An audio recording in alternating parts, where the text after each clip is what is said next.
नमस्कार, जय हिंद, वंदे मातरम दोस्तों। स्वागत है आप सभी का उत्तर प्रदेश के सबसे भरोसेमंद YouTube channel UP news update में। तो दोस्तों, आज हम आपके लिए लेकर आए हैं उत्तर प्रदेश राज्य के हर जिला, हर क्षेत्र की तमाम बड़ी खबरें एवं उत्तर प्रदेश सरकार द्वारा चलाई जा रही सभी सरकारी योजनाएं। उत्तर प्रदेश के मुख्यमंत्री योगी आदित्यनाथ ने आज लखनऊ में श्रम और रोजगार विभाग के वरिष्ठ अधिकारियों के साथ एक उच्च स्तरीय समीक्षा बैठक की। इस बैठक में राज्य के कामकाजी और गरीब बच्चों के भविष्य को लेकर एक बहुत बड़ा फैसला लिया गया। मुख्यमंत्री ने अधिकारियों को कड़े निर्देश दिए हैं कि प्रदेश में चल रही बाल श्रमिक विद्या योजना को अब राज्य के सभी 75 जिलों में पूरी तरह लागू किया जाए। साल 2020 में शुरू हुई यह योजना अब तक उत्तर प्रदेश के केवल 20 चुनिंदा जिलों में ही संचालित हो रही थी। इसके तहत 8 से 18 वर्ष के बाल श्रमिकों, काम करने वाले बच्चों को न सिर्फ स्कूलों में दाखिला दिलाया जाता है, बल्कि उन्हें आर्थिक सहायता भी दी जाती है। मुख्यमंत्री ने कहा कि राज्य का कोई भी बच्चा आर्थिक तंगी की वजह से शिक्षा से वंचित नहीं रहना चाहिए। मुख्यमंत्री ने बैठक में जोर देते हुए कहा कि जो क्षेत्र बाल श्रम, चाइल्ड लेबर से ज्यादा प्रभावित हैं, वहां प्रशासन को विशेष अभियान, स्पेशल ड्राइव चलाना चाहिए। इसके अलावा उन्होंने निजी क्षेत्र, प्राइवेट सेक्टर के साथ मिलकर इन बच्चों के पुनर्वास और उनके कौशल विकास, स्किल डेवलपमेंट के लिए एक मजबूत रोड मैप तैयार करने को भी कहा। बैठक के दौरान राज्य की सेवा मित्र व्यवस्था की भी समीक्षा की गई। ये एक ऐसा डिजिटल प्लेटफॉर्म है जिसके जरिए आम नागरिक घर बैठे मोबाइल ऐप या कॉल सेंटर की मदद से प्लम्बर, इलेक्ट्रीशियन जैसी घरेलू सेवाएं ले सकते हैं। मुख्यमंत्री ने कहा कि सरकारी विभागों को भी अपनी जरूरतों के लिए इस प्लेटफॉर्म का उपयोग करना चाहिए, जिससे स्थानीय स्तर पर युवाओं के लिए रोजगार के नए अवसर पैदा हों। उन्होंने साफ कहा कि श्रमिक हमारे राज्य की अर्थव्यवस्था की रीढ़ है और उनकी सुरक्षा, सम्मान और उनके बच्चों की शिक्षा सरकार की सबसे बड़ी प्राथमिकता है। अगली खबर है कि पूरा उत्तर प्रदेश इस समय भीषण गर्मी और चिलचिलाती धूप की चपेट में है। मौसम विभाग आईएमडी ने आज राज्य के कई हिस्सों के लिए भयंकर लू हीटवेव का रेड अलर्ट और येलो अलर्ट जारी किया है। पूरा मैदानी इलाका इस समय मानो भट्टी की तरह तप रहा है। उत्तर प्रदेश का बांदा जिला इस समय राज्य का सबसे गर्म इलाका बना हुआ है, जहां अधिकतम तापमान 47.6 डिग्री सेल्सियस दर्ज किया गया है। बांदा के अलावा चित्रकूट, प्रयागराज, कौशाम्बी, वाराणसी और मिर्जापुर जैसे जिलों में भी तापमान 46 से 47 डिग्री के बीच बना हुआ है। दोपहर के समय चलने वाली तेज और गर्म पछुआ हवाओं लू ने लोगों का घरों से निकलना दूभर कर दिया है। प्रशासन ने आम जनता को सख्त हिदायत दी है कि दोपहर के समय बहुत जरूरी काम होने पर ही घरों से बाहर निकलें और शरीर में पानी की कमी न होने दें। वहीं राजधानी लखनऊ, अयोध्या, हरदोई, मुजफ्फरनगर, शामली और शाहजहांपुर समेत 17 जिलों के लिए मौसम विभाग ने येलो अलर्ट जारी किया है, जहां तापमान 43 से 45 डिग्री के बीच रहने का अनुमान है। इस रिकॉर्ड तोड़ गर्मी के कारण पूरे उत्तर प्रदेश में बिजली का संकट, पावर क्राइसिस भी बहुत ज्यादा गहरा गया है। शुक्रवार दोपहर को राज्य में बिजली की मांग इतिहास के सबसे ऊंचे स्तर 29,439 मेगावाट पर पहुंच गई। लगातार बढ़ते लोड के कारण Uttar Pradesh power corporation UPPCL के सामने बड़ी चुनौती खड़ी हो गई है। भयंकर गर्मी की वजह से पूरे राज्य में औसतन 800 ट्रांसफार्मर रोजाना फूंक रहे हैं या खराब हो रहे हैं। बिजली कटौती और लो वोल्टेज की शिकायतों को लेकर बिजली विभाग के हेल्पलाइन नंबर 1912 पर आने वाले फ़ोन कॉल्स में 40% तक की भारी बढ़ोतरी देखी गई है। मौसम वैज्ञानिकों का कहना है कि अगले 5 दिनों तक फिलहाल इस प्रचंड गर्मी से राहत मिलने के कोई आसार नहीं है। अगली खबर है कि उत्तर प्रदेश को औद्योगिक हब बनाने की दिशा में सरकार ने एक और बड़ा कदम उठाया है। मुख्यमंत्री योगी आदित्यनाथ ने लखनऊ में आयोजित एक विशेष कार्यक्रम के दौरान यमुना एक्सप्रेसवे औद्योगिक विकास प्राधिकरण YEIDA क्षेत्र में निवेश करने वाले 17 बड़े निवेशकों को जमीन के आवंटन पत्र, लैंड अलॉटमेंट लेटर्स सौंपे।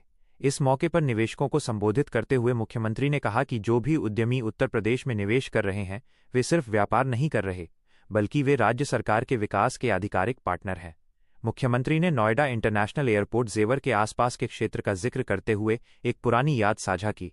उन्होंने कहा कि लगभग 9-10 साल पहले जेवर का ये इलाका अपराध का गढ़ माना जाता था, जहां शाम 5:30 बजे के बाद लोगों की आवाजाही पूरी तरह बंद हो जाती थी, लेकिन आज वहां भारत का सबसे बड़ा हवाई अड्डा बन चुका है। उन्होंने निवेशकों से कहा कि आज YEIDA क्षेत्र में जो जमीन उन्हें मिल रही है, वो सोने के भाव जैसी कीमती है, क्योंकि ये दुनिया का सबसे बेहतरीन इन्वेस्टमेंट हब बन चुका है। इसके साथ ही मुख्यमंत्री ने देवरिया और कुशीनगर के विकास कार्यों की भी समीक्षा की।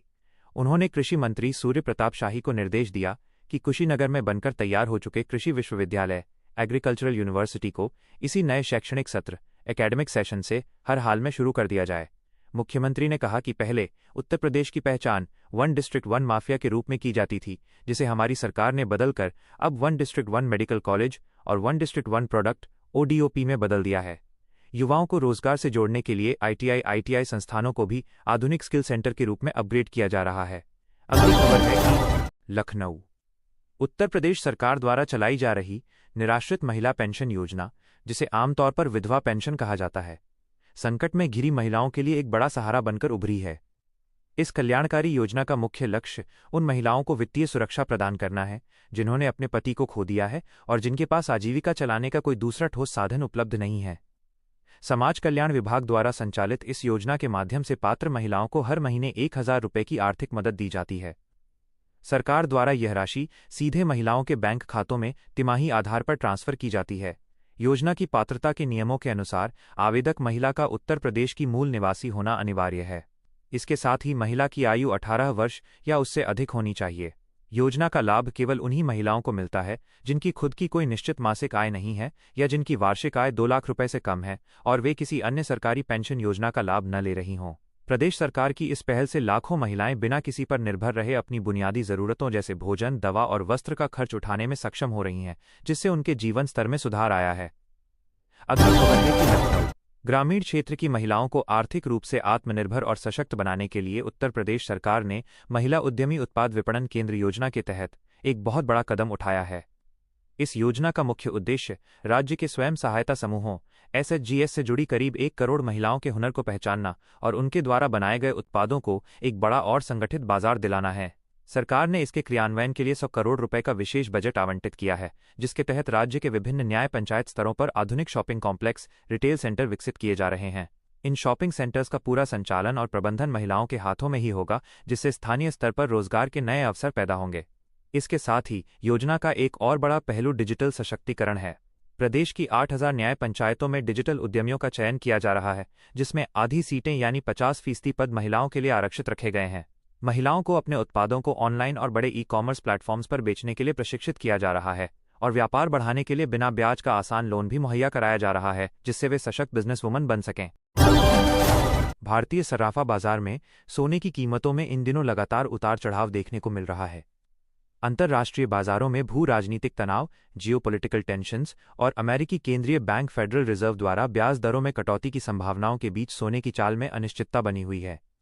घरेलू बाजार में 24 कैरेट शुद्ध सोने का भाव इस समय अपने उच्चतम स्तरों के आसपास बना हुआ है, जिससे आम उपभोक्ताओं और निवेशकों की रणनीति में बड़ा बदलाव आया है। शादी ब्याह के सीजन में भी लोग अब भारी भरकम गहनों की जगह हल्के और रोजमर्रा में पहनने योग्य लाइटवेट गहनों को ज्यादा तरजीह दे रहे हैं। विशेषज्ञों का मानना है कि सोने की कीमतों में आ रही इस तेजी के पीछे वैश्विक आर्थिक सुस्ती का डर और केंद्रीय बैंकों द्वारा लगातार की जा रही सोने की खरीदारी है। जब भी शेयर बाजार या वैश्विक अर्थव्यवस्था में अस्थिरता आती है, तो निवेशक सोने को सबसे सुरक्षित निवेश, सेफ हेवन मानते हैं। इसके अलावा डिजिटल गोल्ड और सॉवरेन गोल्ड बॉन्ड एसजीबी की तरफ भी युवाओं का रुझान तेजी से बढ़ा है, क्योंकि इसमें मेकिंग चार्ज और शुद्धता की कोई चिंता नहीं होती। आने वाले दिनों में यदि वैश्विक परिस्थितियां ऐसी ही रहीं, तो सोने के दाम में और उछाल देखने को मिल सकता है।